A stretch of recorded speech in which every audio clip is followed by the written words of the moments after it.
बस इस चंचल बुद्धि को अचंचल करना है।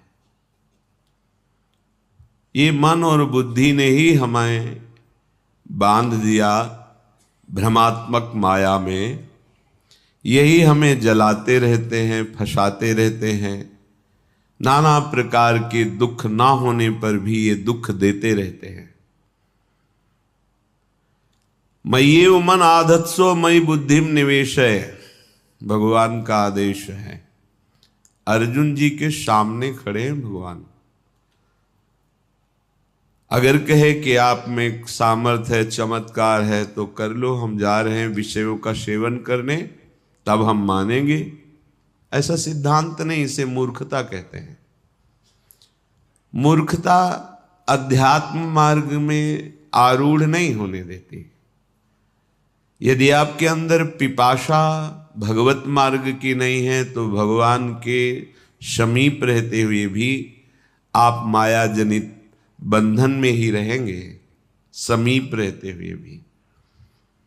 देख तो रहा है दुर्योधन भगवान के सच्चिदानंद बप्पू को क्या परिवर्तन हो रहा है।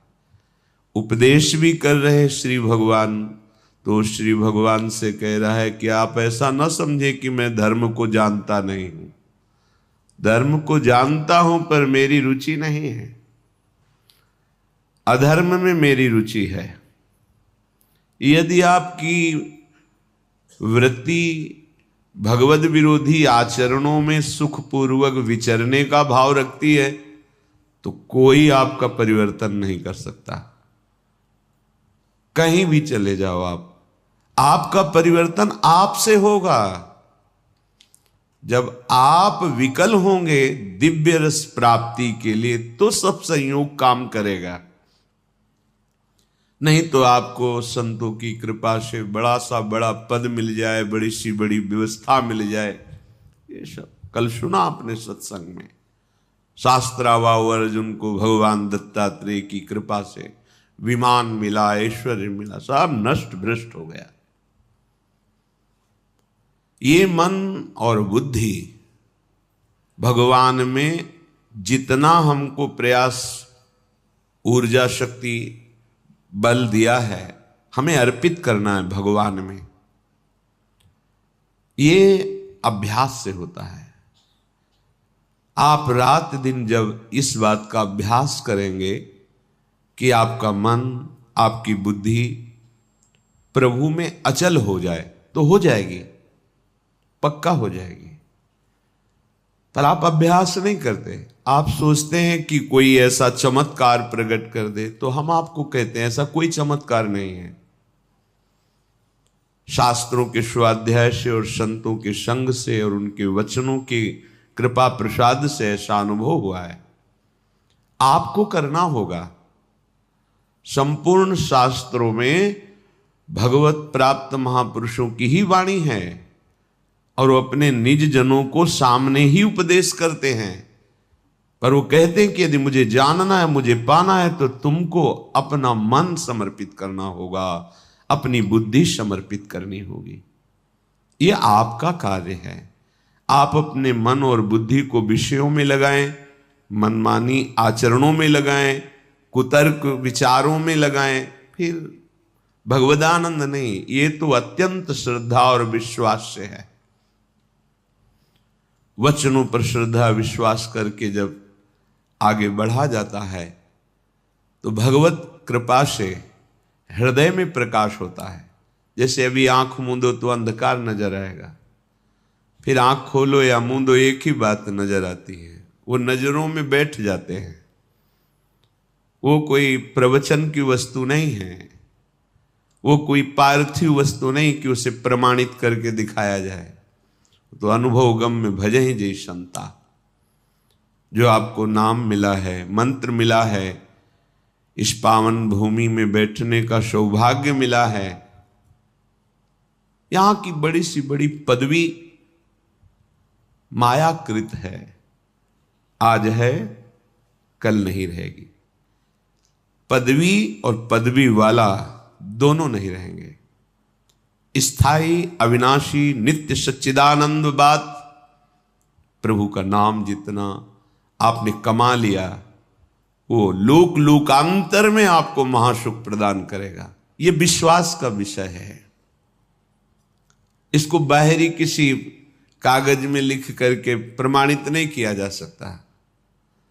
ये हृदय का विषय है। जब आप गुरु प्रदत्त नाम निरंतर जपते हैं तो गुरु कृपा से निरंतर जपने की प्रियता प्राप्त होती है। अव्यावृत भजनात्, भजन करते करते ऐसी स्थिति आ जाती है जो अनिर्वचनीय है। एक दो बार प्रश्न हुआ कि भगवत प्राप्ति के बाद कैसा लगता है, मोक्ष होने के बाद कैसा लगता है। तो ये तो बहुत बड़ी बात है। बहुत सुंदर गुलाब जामुन आपको पवावें, कैसा लगा आपको? मीठा नहीं, वैसे कैसा लगा? बहुत अच्छा नहीं, कैसा? बहुत अच्छा कैसा लगा? अब बोलो, आप कहोगे खा के देख लो, बस यही उत्तर होगा। तो ये तो पार्थिव वस्तु के अनुभव की बात है। वो तो सच्चिदानंद जो प्रकृति का एक सेकेंड में संपूर्ण प्रकृति का सृजन करके अपने आप से अपने आप में बैठा खेल रहा है, उसका अनुभव। और फिर वो बतावे कि ऐसा लगता है, नहीं। ये वाणी के अगोचर विषय है। मूकास्वादनवत अनुभव गम में भजे जे संता। ये तो अनुभव का स्वरूप है। तिल भर पृथक न रहा, बढ़ चला परम नवीन अतुल रस रंग। कभी बढ़ी व्याकुलता होती, फिर जब होता अमिलन भान। तुरत प्रकट हो कर स्मृति में तुम करते सुखद स्पर्श का दान। तब से कभी वियोग कभी मिलन होता, फिर कभी मिलन संभोग। रहती प्रिय अनुभूति बाहे, अंतर रहता नित रस संयोग। ये स्थिति जागृत होती है। निरंतर नाम मंत्र की स्मृति में डूबा उपासक तिल भर पृथक न रहा। तिल भर भी अब अंतर नहीं रह गया। किसी ने प्रश्न किया, क्या जीव कभी भगवान हो सकता है क्या? अभी आप जानते नहीं हैं, जीव कभी हुआ ही नहीं। आपको समझ में ही नहीं, यही तो भ्रम है। जीव कभी हुआ ही नहीं। जीव किसे कहते हैं? जिसने शरीर को मैं मान लिया उसे जीव कहते हैं, और जिसने शरीर राग का त्याग कर दिया उसे शिव कहते हैं। शिवोहम सोहम स्मृति वृत्ति अखंडा। कुंडल नाम आकार का हुआ है सोना ही, कंकण नाम आकार का हुआ है सोना ही, हार नाम उसी स्वर्ण का ही है। ये नाम रूप गलित कर दो तो बचा क्या? स्वर्ण ही। तुम्हारा जीव संज्ञक संबोधन शरीराभिमान के कारण है, नहीं तुम शिव स्वरूप ही हो, भगवत स्वरूप ही। तिल भर पृथक न रहा, तस्मित तज्जने भेदा भावात। जो निरंतर भगवत चिंतन में मगन है, जिनका कहीं कोई शरीर भान इंद्रिय सुख नहीं रह गया, उनमें और भगवान में अंतर नहीं। अंतर ना होते हुए भी एक अंतर है। मोरे मन प्रभुवस विश्वासा, और राम ते अधिक राम कर दासा। अधिक राम कर दासा। भगवान के रहते हुए भी हमारी माया की वृत्तियां नष्ट नहीं हुई, वो हृदय में अभी बैठे हैं। पर भगवान के प्रेमी महाभागवत का आश्रय लेकर उनके वचनों के अनुसार चलो तो बैठे नहीं रह सकते। यहां छुप कर नहीं बैठे रह सकते, वो प्रकाशित हो जाएंगे। बढ़ चला परम नवीन अतुल रस रंग, जिसकी त्रिभुवन में किसी से भी तुलना नहीं दी जा सकती, कैसा स्वाद है भगवदानंद? बोले अमुक जैसा, उदाहरण ही नहीं है, वो अद्वितीय है। तिल भर पृथक न रहा, बढ़ चला परम नवीन अतुल रस रंग। किससे उदाहरण दे? भगवदानंद कैसा? बोले ऐसा नहीं है ही नहीं, वो केवल अद्वितीय है, और वो केवल अनुभव में, जाने मोरी छाती वाणी भी नहीं।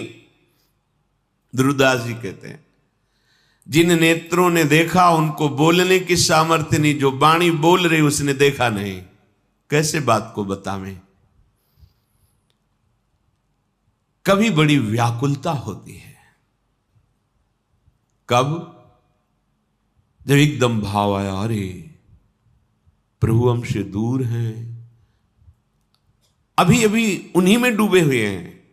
क्षण में भाव आया, मैंने तो कभी उनको एक बार भर नेत्र भी नहीं देखा।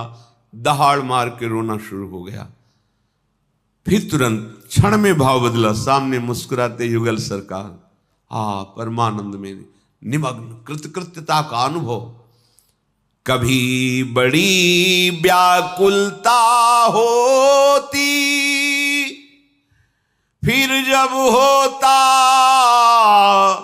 अमिलन भान, तुरत प्रकट होकर स्मृति में तुम करते सुखद स्पर्श का दान। तब से कभी मिलन, कभी वियोग, फिर कभी मिलन संभोग, रहती प्रिय अनुभूति बाह्य अंतर, रहता नित रस संयोग। ये स्थिति कभी स्मृति में छाए हुए हैं, अंदर ही अंदर बात हो रही है, आलिंगन हो रहा है, रस में डूबा हुआ। ये मम भक्ति युक्तो भुवनम पुनात, सतरति सतरति सा लोकांतारयति। ये सांसारिक बुद्धि कल्पना भी नहीं कर सकती उस रस की। बस एक त्रिगुण की धरा में ही सारी बातें होती हैं। ये त्रिगुणातीत रस है, ये द्वंद्वातीत है, कालातीत है। ये चलता रहता है। कभी मिलन का अनुभव, कभी वियोग का अनुभव, कभी फिर मिलन, कभी फिर वियोग। नवम नवम रस, तन मन के बिछुरे नहीं, चाह बढ़े दिन रैन, कबहु संजोग न मानही। जब कभी महापुरुषों से बात हुई तो हृदय से उनके कि आज तक भजन नहीं हो पाया, रात दिन लगे हैं, लेकिन कैसी भजन की भूख है। भजन में पूरा जीवन व्यर्थ जा रहा है, भजन नहीं, रात दिन भजन में डूबे, कोई एक शब्द भी बाहरी नहीं। भजन कैसा भूख है, प्रभु की कैसी प्यास है। तब से कभी वियोग, कभी मिलन, फिर कभी मिलन, कभी संभोग। ये प्रिय अनुभूति निरंतर नवम नवम नवम नवम। उसको फुर्सत कहां है? अपनी शुद्ध की फुर्सत कहां है? क्यों? मिले नेत्र नेत्रों में जाकर, श्रवण मिले श्रवणों में सत्य, मिली अन्य सारी इंद्री, प्रिय के इंद्री समूह में नित्य। हृदय हृदय में मिला, समाये प्राण सदा, प्रीतम के प्राण एक रूप हो गए, रहा रंचकु भी नहीं भिन्नता भान। किसको कौन समर्पित, किसमें कौन हुआ कब कैसे लीन, प्रीतम है या प्यारी कौन बताए सुधि बुद्धिहीन। ये अद्भुत चरम अवस्था की स्थिति है। नेत्र तो प्यारे के नेत्रों में समा गए, नेत्र प्यारे के नेत्रों में समा गए या प्यारे नेत्रों में समा गए, कौन निर्णय करे। नेत्र प्यारे के नेत्रों में लीन हो गए या प्यारे हमारे नेत्रों में समा गए, इसका निर्णय नहीं हो सकता। किसको कौन समर्पित, किसमें कौन हुआ, कब कैसे लीन, निर्णय नहीं है। प्राण भये कान में, कान भये प्राण में, ही में न जान परे कान है कि प्राण है। नेत्रेंद्री प्रीतम के नेत्रों में समा गई, प्रीतम मेरे नेत्रों में समा गए, क्या निर्णय करे। श्रवणेंद्री उनकी सत्य शब्द बोला, सत्य, ये श्रवणेंद्री श्रवणों में समा गई। अब केवल प्रीतम के हृदय की बात सुनाई देती है और कोई बात नहीं। सारी इंद्रियां अपने प्रीतम में लीन हो गई। प्रत्येक इंद्री प्रीतम के सानिध्य का अनुभव कर रही। हृदय हृदय में मिल गया, प्राण प्राण में समा गए, प्राण प्रिया प्रीतम हो गए। शपथ पूर्वक कहते, मेरे प्राणनाथ श्री श्यामा शपथ करो तिरछे। अब न इंद्री बची है, न मन बचा है, न बुद्धि, न चित्त, न अहंकार, एक रूप हो गए, रहा रंचक भी नहीं भिन्नता भान। अब किसको कौन समर्पित, यह है महान प्रेम समाधि। अब किसको कौन समर्पित, किसमें कौन हुआ, कब लीन, इधर से या उधर से। अब इधर उधर दोनों की बात नहीं रह गई। अब एक हो गए, एक रूप हो गए, रहा रंचक भी नहीं भिन्नता भान। कैसे कोई वाणी से वर्णन करे कि भगवदानंद क्या है। आजकल के बच्चे, माँ बाप की शिकायत है, गुरुजी बच्चे सुनते नहीं हैं, बिल्कुल बात नहीं मानते। आपने अपने बच्चों को बाहर की दुनिया दिखा दी। एक बात बताएं, बाहर की चमक बच्चों को ना दिखाओ, बाहर का वातावरण बच्चों को ना दिखाओ। अभी ये बाद में तो सब देख ही लेंगे। जितना बाहर का संसार आप देखेंगे, आपका मन उतना चंचल होगा। इसलिए पहले के लोग एकांत में रहते थे, इसलिए पहले के गुरुकुल जंगल में होते थे।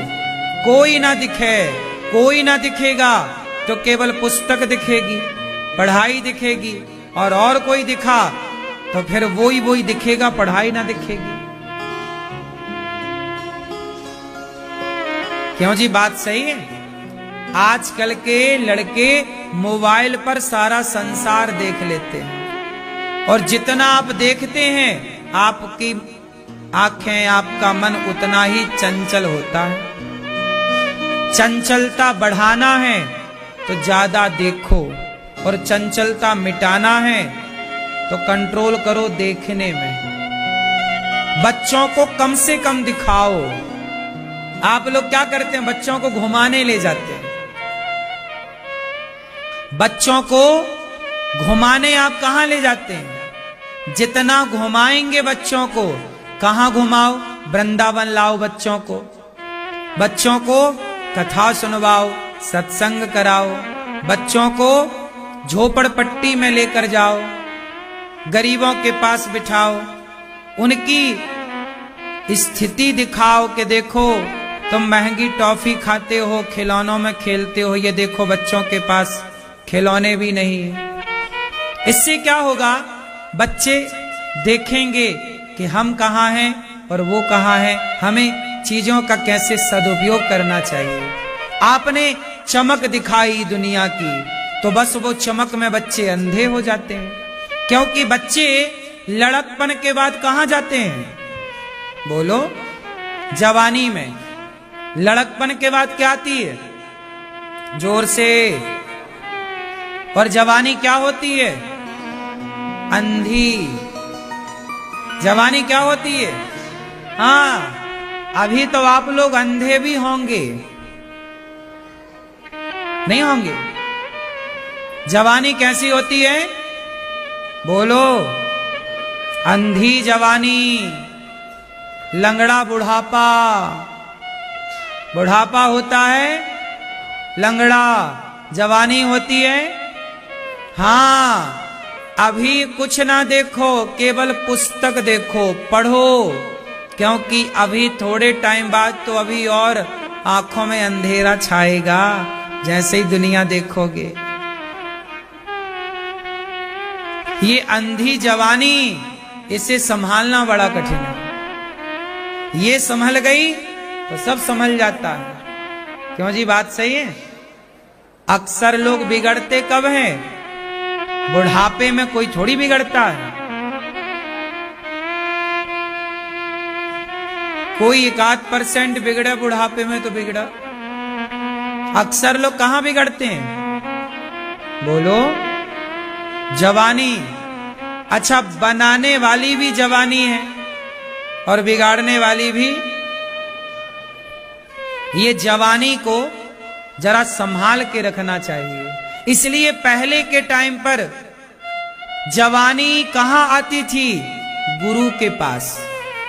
जब बच्चे गुरुकुल में पढ़ते थे तो गुरु की शरण में पढ़ते पढ़ते बच्चे जवान होते थे, और जवान होने के पहले जब गुरु का संस्कार मिल जाता था तो जवानी फिर अंधी नहीं, समझदारी से भरी होती थी। इसलिए बताओ, जवानी अंधी है तो अंधे को सहारे की जरूरत है या नहीं? बोलो, इसलिए जवानी में गुरु की जरूरत पड़ती है, क्योंकि गुरु का सहारा वही उंगली पकड़कर सही स्थान पर ले जाएगा, वरना अंधे को कोई गलत जगह ले जाए और गड्ढे में गिरा दे तो अंधा तो गिर जाए। अंधे का क्या दोष है?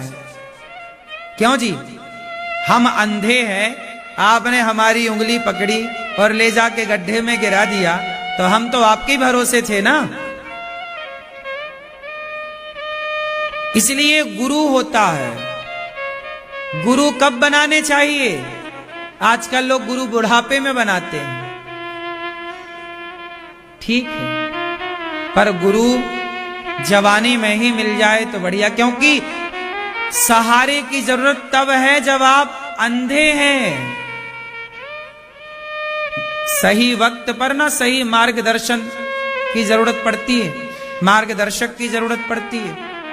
इसलिए कहता हूं कि गुरु जवानी में मिल जाए तो गुरु हाथ पकड़कर आपका ले जाकर भगवान के चरणों में समर्पित कर देता है, शरणागति कराता है। गुरु का यही कार्य है। गुरु ही बताता है कि बेटा शराब नहीं पीना, मांस नहीं खाना, गलत काम नहीं करना, झूठ नहीं बोलना। ये लड़कपन जवानी में ये सारा पाठ पढ़ लेंगे बच्चे तो ये कभी झूठ नहीं बोलेंगे, छल कपट नहीं करेंगे। जीवन कैसा गुजरेगा? शांति से, बेईमानी नहीं करेंगे। पहले के लोग कम पढ़े लिखे थे पर ईमानदार थे। क्यों जी, बात सही है कि गलत? पहले के लोग ईमानदार थे कि आज के लोग ईमानदार हैं? बोलो, पहले के लोग क्या थे? ईमानदार। आज के लोग क्या हैं? बोलो, अधिकांश लोग बेईमान हैं। पहले के लोग ईमानदार क्यों थे? क्योंकि पहले के लोगों को जवानी में उनके दादाजी, उनके पिताजी, उनके गुरु उन्हें सही पाठ पढ़ा देते थे कि बेटा झूठ बोलना पाप है, नहीं असत्य सम पातक पुंजा, असत्य से बड़ा कोई पाप और सत्य से बड़ा कोई पुण्य नहीं। धर्म न दूसर सत्य समाना, आगम निगम पुराण बखाना। सत्य से बड़ा कोई पुण्य धर्म नहीं और झूठ से झूठ बराबर कोई पाप नहीं। ये बात बच्चों को जवानी में बताई जाए तो कोई बच्चा झूठ बोलने से डरे। पहले के लोग धर्म का पालन करते थे तो उन्हें पुलिस की, कोर्ट कचहरी की जरूरत ही नहीं पड़ती थी, गलत करते ही नहीं थे। पहले के लोग गरीब रहते थे, नमक रोटी खाते थे, पर बेईमानी करने से डरते थे क्योंकि ईश्वर देख रहा है। लोगों को भगवान पर इतना भरोसा था कि ईश्वर तो देख रहा है। आजकल का आदमी तो कहता मैं ब्रह्मा से नहीं डरता। आजकल के आदमी को डर ही तो नहीं है। पहले के लोगों को डर था। किसका डर था? बोलो, ईश्वर का। अच्छा ये बताओ, डरना जरूरी है कि नहीं? बोलो, किससे डरना जरूरी है? अच्छा बताओ, राम डरते थे कि नहीं? उत्तर दो भैया, राम डरते थे या नहीं? नहीं? आप बताओ, राम डरते थे कि नहीं? बोलो, क्यों राम डरते थे कि नहीं? हाँ। रावण डरता था कि नहीं? हाँ, रावण बिल्कुल नहीं डरता था, जबकि राम डरते थे। राम किससे डरते थे? राम किससे डरते थे? अधर्म से, कि मेरे से कोई अधर्म ना हो जाए। राम डरते थे, पराई नारी को देखने से डरते थे। राम डरते थे, पराए धन को देखने से, छूने से डरते थे। रावण नहीं डरता था, पराई नारी को उठा के ले आता था। राम को डर था, पराई नारी को देखने से डर लगता है नहीं, रावण को डर नहीं लगता था। इसलिए कहता हूं, थोड़ा डरो। डरो इसलिए क्योंकि कोई ना देख रहा होगा, फिर भी ईश्वर देख रहे होंगे। बात सही है कि गलत है? क्यों मैया? पीले भैया, कौन देख रहा है? अच्छा ये बताओ, गलत करने वाले को भगवान फल देते हैं कि नहीं? बोलो, देते हैं? आप लोग कहते हो वो गलत करने वाला, पाप करने वाला, वो बड़ा तरक्की कर रहा, हम सही करते हैं, पुण्य करते हैं, हमारी तो खाने की भी व्यवस्था नहीं है। ऐसा नहीं है, ये सवाल गलत है। कभी बेईमानी करने वाला कभी तरक्की कर ही नहीं सकता। हाँ, कुछ दिनों की तरक्की हो सकती है, कुछ महीनों की, कुछ वर्षों की तरक्की हो सकती है, पर सदा बेईमानी से चलने वाला सदा तरक्की नहीं करेगा। ईश्वर सब देख रहे हैं। सत्य के राह पर चलने वाला ही लंबे टाइम तक रहता है, टिकता है। दुर्योधन ने बेईमानी करी तो सही, पांडवों का धन हड़पा, सर्वनाश हुआ कि नहीं? फिर ऐसा मत सोचो कि बेईमानी करने वाला सुखी है। नहीं, दुर्योधन सुखी तो हुआ, पर 13-14 साल के लिए। इसके बाद सर्वनाश शुरू होना स्टार्ट हुआ, पूरा हो गया। लेकिन पांडवों ने ईमानदारी नहीं छोड़ी, तो भले 12 साल वनवास में रहे, 1 वर्ष अज्ञातवास में रहे, लेकिन सत्ता उन्हीं को मिली। सही है ना? क्यों भैया? बात सही है। इसलिए भगवान सब देख रहे हैं। गलत करने वाले को करने दो, समझाओ कि ना करे, नहीं माने तो करे, पर आप धर्म ना छोड़ो, सत्य ना छोड़ो। राम भगवान क्यों बने? क्योंकि राम ने अयोध्या की सत्ता छोड़ दी, लेकिन माँ बाप का वचन नहीं छोड़ा। राम ने अयोध्या की सत्ता छोड़ दी, लेकिन माँ बाप का वचन प्राण जाए पर, इसलिए राम भगवान बने। जमाना भगवान कहता है। क्यों? क्योंकि उन्होंने पैसे से ज्यादा रिश्तों को महत्व दिया। पैसे से ज्यादा, बोलो, आजकल लोग पैसों के लिए क्या तोड़ लेते हैं? रिश्ते। पैसा रिश्तों से बड़ा नहीं होता। पैसा तो आएगा और जाएगा, पर रिश्ते थोड़ी आएंगे और जाएंगे। माँ तो सारी जिंदगी माँ रहेगी। ऐसा थोड़ी कि कल कोई दूसरी हो जाए, कल तीसरा बाप हो जाए, चौथा, ऐसा नहीं होता। पिता तो सदा के लिए पिता है और माता सदा के लिए माता है। पैसा सदा के लिए पैसा नहीं है। बोलो हाँ, पैसा सदा के लिए ना रहेगा, सदा ना रहा है, सदा ना रहेगा। जमाना किसी का। सत्ता, बोलो सत्ता, सत्ता, सुंदरता और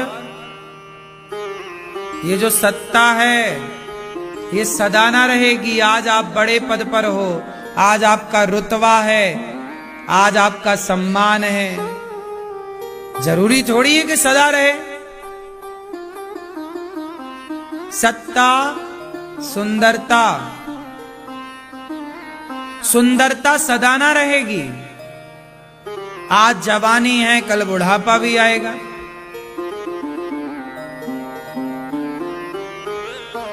सत्ता, बोलो सत्ता, सुंदरता और समय,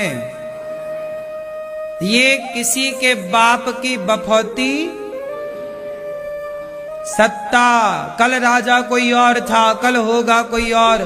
किसी एक के शीश पर सदा रहे ना मोर। बदलाव है। पहले अटल बिहारी जी प्रधानमंत्री हुआ करते थे, फिर मनमोहन जी प्रधानमंत्री हुआ करते थे, अब मोदी जी प्रधानमंत्री हैं। आगे भी कोई होगा, उसके आगे भी कोई होगा, उनके पहले भी कोई था, उनके पहले भी कोई था। यही तो परिवर्तन है। सदा कौन रहा है?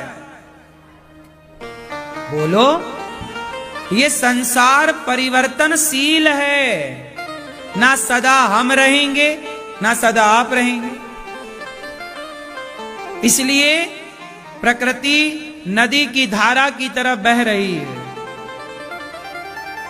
आपने गंगा जल में स्नान किया, गंगा जी में एक बार जिस जल को आपने छू लिया, आपकी पूरी जिंदगी में वो जल आपको दोबारा नहीं मिलेगा। जब मिलेगा तो नया जल ही मिलेगा आपको, क्योंकि जो जल आपने गंगा में छुआ था वो तो देखते देखते बह गया, वो थोड़ी ठहरा है। क्यों? जैसे नदी का जल बह रहा है, ऐसे आपकी उम्र बह रही है, जा रही है। आप जा रहे हैं। समय जा रहा है। जो समय बीत गया, वो समय मेरे कहते कहते ये जो क्षण बीत गया, ये भी लौट कर ना आएगा। इसलिए कहता हूं कि रिश्ते बड़े होते हैं, पैसा बड़ा नहीं होता। रिश्ते बनाओ, रिश्ते निभाओ। राम का जीवन क्या था? माँ बाप की आज्ञा का पालन करने में पूरा जीवन गुजार दिया।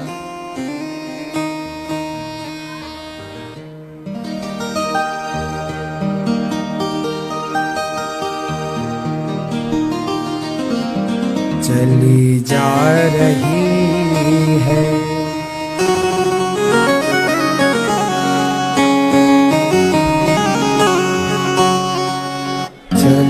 जा रही है उम्र धीरे धीरे चली जा रही है, उम्र धीरे धीरे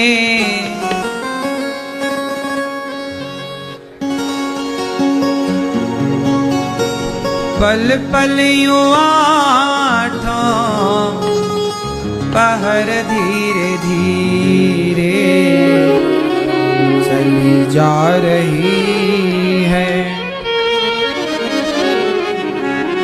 हमारी उम्र धीरे धीरे, सत्ता धीरे धीरे जा रही है, समय धीरे धीरे जा रही है और जवानी चली जा रही है। उम्र धीरे धीरे पल पल यूं आठों पहर धीरे धीरे चली जा रही है।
पल पल यूं आठों पहर धीरे धीरे चली जा रही है।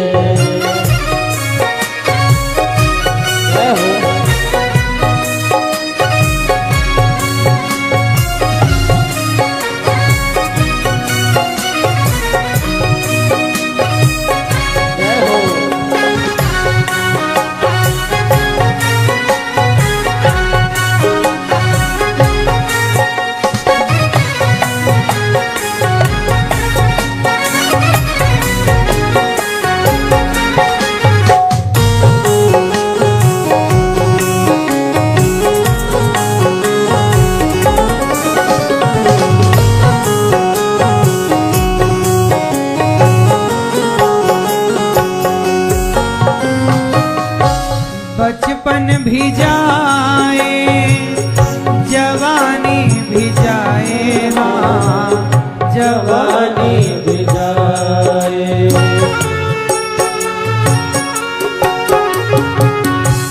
बचपन भी जाए जवानी भी जाए, हाँ जवानी भी जाए।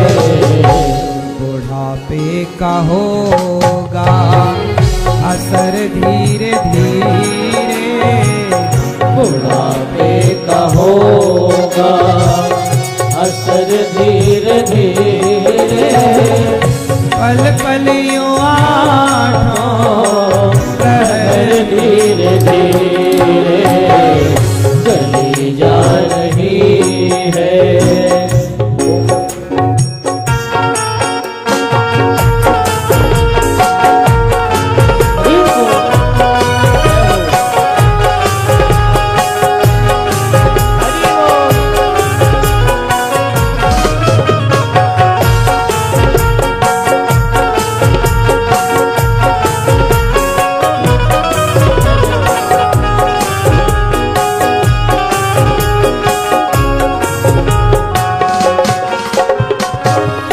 तेरे हाथ पाँवों में बल ना रहेगा,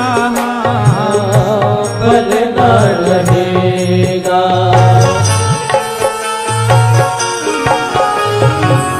तेरे हाथ पाँवों में बल ना रहेगा, बल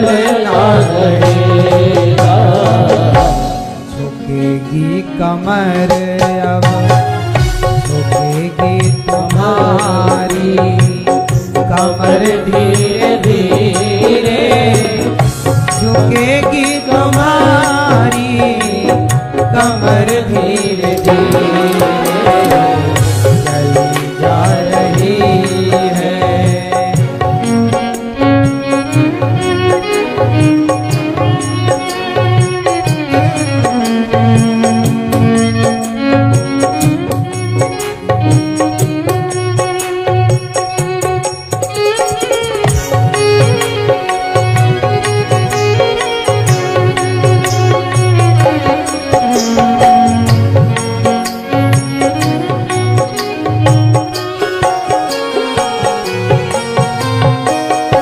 शिथिल अंग होंगे एक दिन तुम्हारे हाथ एक दिन तुम्हारे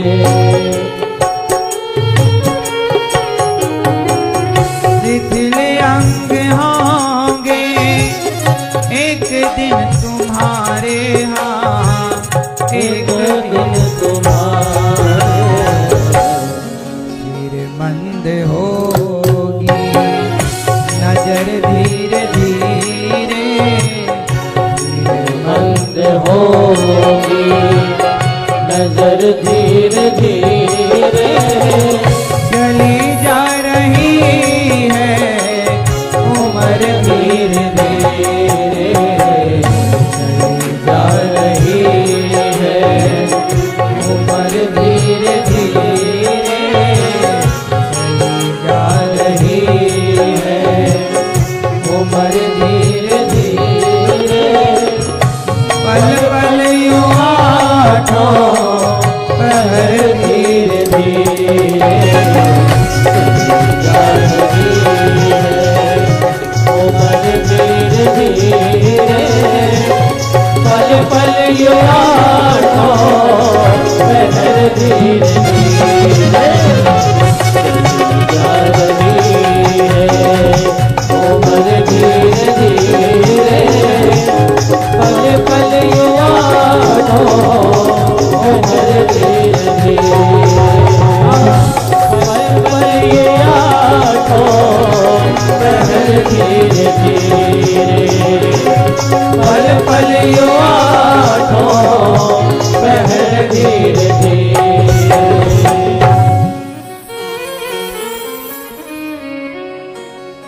बुराई से मन को अपने हटा ले हाँ मन को हटा ले सुधर जाए तेरा सुधर जाए तेरा ये जीवन धीरे धीरे चली जा रही है उम्र धीरे धीरे।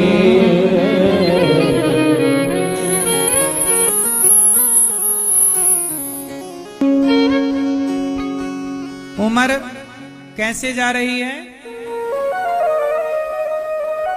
राम जी ने अपने समय का खूब खूब सदुपयोग किया। बात मानकर वनवास चले गए।